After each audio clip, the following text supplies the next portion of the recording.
एक बार की बात है, एक छोटे से गांव में हसन नाम का एक लड़का रहता था। हसन बहुत ईमानदार और सच्चा था। वह हमेशा सच्चाई पर चलता और दूसरों की मदद करता।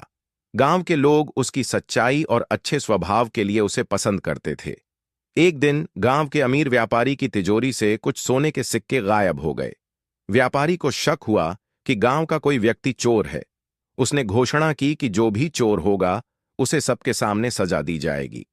व्यापारी ने गांव के सभी लोगों को बुलाया और कहा, मैंने हर एक को एक लकड़ी दी है। यह लकड़ी जादुई है। अगर किसी ने चोरी की है तो उसकी लकड़ी सुबह तक 1 इंच बढ़ जाएगी। हसन को भी लकड़ी दी गई। वह घर आया और सोचने लगा, मैंने तो चोरी नहीं की, तो मुझे डरने की क्या जरूरत है।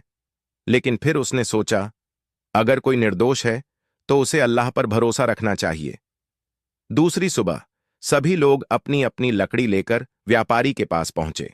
व्यापारी ने सभी की लकड़ियों को देखा और पाया कि हसन की लकड़ी सबसे छोटी थी। यह देखकर व्यापारी मुस्कुराया और बोला, चोर यही है।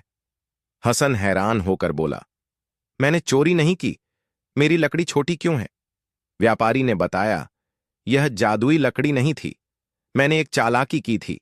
मैंने कहा था कि लकड़ी बढ़ेगी, लेकिन असल में जो भी चोर होगा वह डर कर अपनी लकड़ी काट देगा ताकि पकड़ में ना आए, और तुम्हारी लकड़ी छोटी हो गई। हसन ने अल्लाह की कसम खाकर कहा, मैंने लकड़ी नहीं काटी, मैं निर्दोष हूं।